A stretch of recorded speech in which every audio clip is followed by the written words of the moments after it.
Hello बच्चों, इस video में हम डिस्कस करेंगे एक इम्पोर्टेंट टॉपिक जिसका नाम है चॉक कोइल।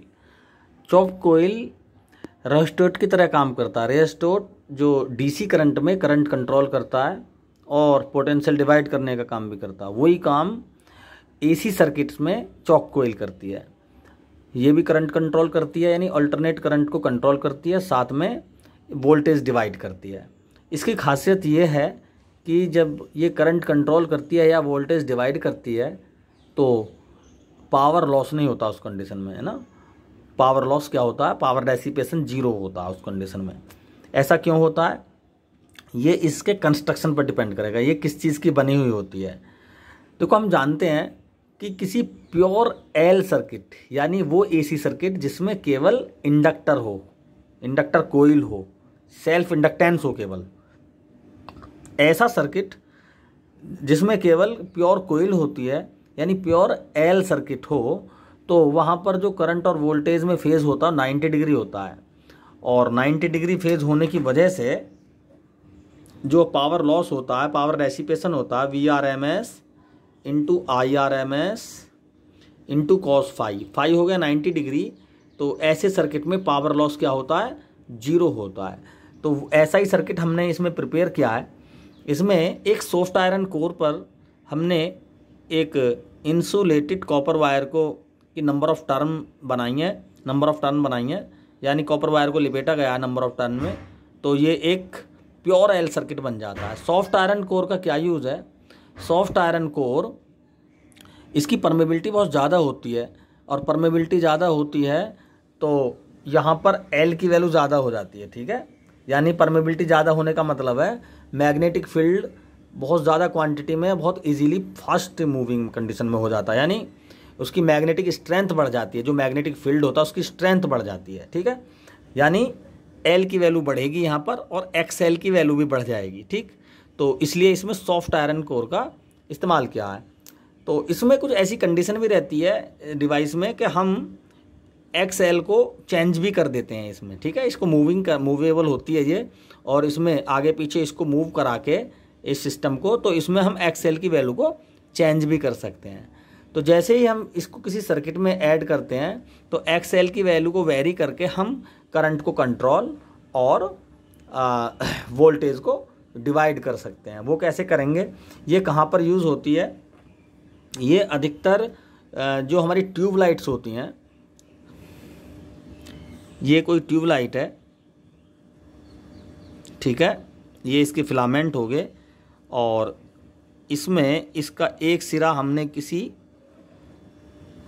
एसी सोर्स से ऐड कर दिया और दूसरे सिरे पर को कैपेसिटर से जोड़ देते हैं, ठीक है। इसमें गैस मॉलिक्यूल्स हैं, ठीक, और इसके सीरीज में एक चॉक कोइल जुड़ी हुई होती है, जो हम घरों में ट्यूब लाइट यूज़ होती है उसमें, ठीक है। ये क्या है? Chalk coil. ये कैपेसिटर है, ठीक है। कैपेसिटर का क्या यूज़ है इसमें? क्योंकि ये जो काम करती है वो लगभग 1110 वोल्ट पर करती है, और पीछे से जो आता है वो 220 वोल्ट आता है। अब हमें सर्किट में ऐसा कुछ इंस्ट्रूमेंट लगाना है जो 220 वोल्ट में से 1110 वोल्ट खुद कंज्यूम कर ले, और बचा हुआ 1110 वोल्ट 110 वोल्ट हमारा डिवाइस के लिए काम आए, ठीक है। 220 वोल्ट है, इसका 110 वोल्ट कोइल के लिए यूज़ होना चाहिए, इसके 110 वोल्ट जो है ये ट्यूबलाइट के लिए यूज़ होना चाहिए, क्योंकि ट्यूबलाइट 110 वोल्ट पर ही काम करती है। तो इसका मतलब क्या है? आधा वोल्टेज कहीं दूसरे प्लेस पर कंज्यूम होना चाहिए, ठीक है। तो उसके लिए हम क्या काम करते हैं? उसके लिए यहाँ पर एक चॉक कोइल लगा देते हैं। चॉक कोइल मतलब यहाँ से करंट आएगा I, तो VL क्या होता है? इसका वोल्टेज ड्रॉप क्या होता है? VL is equal to IXL। तो ये कुछ ऐसी चॉक कोइल होती है जो लगभग 110 वोल्ट को कंज्यूम कर जाए, ठीक है। इस स्थिति में देखते हैं कि ये जो कोइल है इसमें पावर लॉस क्या होता है? जीरो, क्योंकि ये प्योर एल सर्किट है।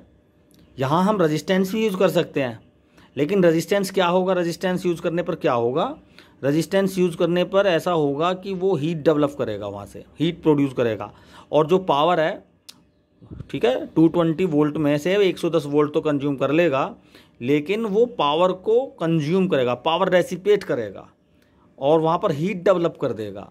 हम नहीं चाहते कि हमारी पावर रेसिपेट हो, हम चाहते हैं कि पोटेंशियल, हमारा वोल्टेज डिवाइड भी हो जाए और पावर में लॉस भी ना हो। तो ऐसी डिवाइस क्या है, चॉक कोइल, जो पावर लॉस भी ना होने दे और वोल्टेज को भी डिवाइड कर दे, ठीक है। तो ये इसका यही काम है कि ये अपने अंदर से, अपने एक्सेल की प्रॉपर्टी से, देखो हमें 110 वोल्ट इसमें कंज्यूम कराना है, तो हम इसको कुछ आगे पीछे मूव करा के कुछ ऐसा एडजस्ट करते हैं, एक्सेल की वैल्यू इतनी हो जाए कि वो 110 वोल्ट यहाँ पर सेटअप हो जाए, ठीक। तो फिर आगे के लिए जो ट्यूबलाइट होती है हमारी, उसके लिए 110 वोल्ट बचा रह जाता है, ठीक है।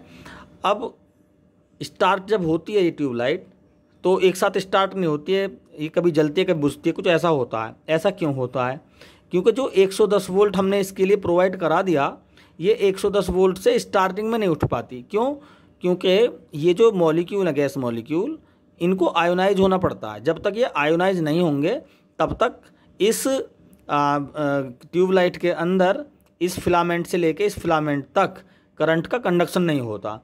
लेकिन जैसे ही हम यहाँ पर 110 वोल्ट तो इसने कंज्यूम कर ही लिया हमारी कोयल ने, और 110 वोल्ट इसके लिए जा रहा है, 110 वोल्ट से ये नहीं उठ पा रही कोई हमारी जो ट्यूबलाइट है। इसके लिए क्या होगा, ये कैपेसिटर यूज़ करते हैं हम। कैपेसिटर भी क्या है, एक एनर्जी स्टोरेज डिवाइस। कुछ एनर्जी कैपेसिटर की होती है, कुछ 110 वोल्ट पीछे से है। तो ये क्या काम करते थे दोनों मिलकर, इसको, इन गैस मॉलिक्यूल्स को क्या कर देते हैं, ये आयोनाइज कर देते हैं। जैसे ये गैस मॉलिक्यूल आयोनाइज हो जाते हैं तो इस ट्यूबलाइट के अंदर करंट का कंडक्शन हो जाता है और ये जलने लगती है, ठीक है। तब इस जब देखो कैपेसिटर भी है, 110 वोल्ट भी है, उसके बावजूद भी कभी कभी ये जल नहीं पाती। तो हम क्या काम करते हैं, जो हमारी चॉक कोयल होती है उसमें थोड़ा सा घुमाते हैं उसको, ठीक है, आगे पीछे करते हैं। आगे पीछे करने का मतलब क्या है, वही मैंने बता दिया बार बार। इसमें ये मूवेबल होती है, मूवेबल होने की वजह से एक्सएल की वैल्यू चेंज होती है, ठीक है। तो यहाँ से हम एक्सएल की वैल्यू चेंज करके वीएल की वैल्यू चेंज करते हैं। हम चाहते हैं कि ये जल्दी से जल्दी जलने लगे, क्योंकि बॉली पर जिपर करती है ट्यूबलाइट, जल नहीं पाती बहुत आसानी से। तो हम क्या करते हैं, जो चॉक कोयल लगी होती है उसको घुमाते हैं। घुमा के क्या हो जाता है, एक कंडीशन में ऐसा होता है कि एक्सएल की वैल्यू कम हो जाती है। एक्सएल की वैल्यू जब कम होती है तो वीएल की वैल्यू कम हो जाती है। वीएल की वैल्यू कम होती है, जैसे 110 वोल्ट है, ये पता लगा 90 वोल्ट रह गया, 80 वोल्ट रह गया, यानी 30 वोल्ट कम रह गया, यानी 30 वोल्ट एक्स्ट्रा चला गया इसमें को, ठीक है। तो जब इस ट्यूबलाइट में को 30 वोल्ट एक्स्ट्रा चला जाएगा तो कुछ ज़्यादा वोल्ट हो गया। तो क्या होता है कि ये जब 110 वोल्ट तो इसकी मियाद है, लेकिन हम 130 वोल्ट और एक्स्ट्रा दे रहे हैं इसको, तो जब इस पर कुछ ज़्यादा वोल्ट आ जाता है इस पर, तो ये जल्दी से आयोनाइज हो जाते हैं गैस मॉलिक्यूल, ठीक है। तो हम जब स्टार्ट करते हैं ट्यूबलाइट को ऑन करते हैं तो एक साथ नहीं जलती, लेकिन जब हम उसका चॉक कोयल की घुमाने वाले ट्विन को उसको घुमाते हैं, तो घुमाते इसलिए क्योंकि एक्सेल चेंज करते हैं वहाँ से। जैसे ही एक्सेल चेंज हो जाता है तो वीएल कम हो जाएगा, कभी बढ़ भी सकता है घट भी सकता है, लेकिन जिस कंडीशन में घट जाता है उस कंडीशन में आगे की तरफ को ज़्यादा वोल्टेज चले जाते हैं और ये जल्दी से अपना काम करना शुरू कर देती है और ट्यूबलाइट ऑन हो जाती है। तो ये चॉक कोयल का बहुत बड़ा यूज है इस ट्यूबलाइट को ऑन करने में। सेल्फ इंडक्शन को ये जो इंडक्टिव रिएक्टेंट है इसकी वैल्यू को चेंज कर करके हम वीएल की वैल्यू को कम ज़्यादा करते हैं और अपनी इच्छा अनुसार अपने डिवाइसेस में को वोल्टेज भेजते हैं। और ख़ासियत क्या है कि वीएल को चेंज करते हैं फिर भी कब वीएल चेंज होता है लेकिन पावर लॉस नहीं होता, क्योंकि इसमें वाटरलेस करंट फ्लो होती है। Thank you.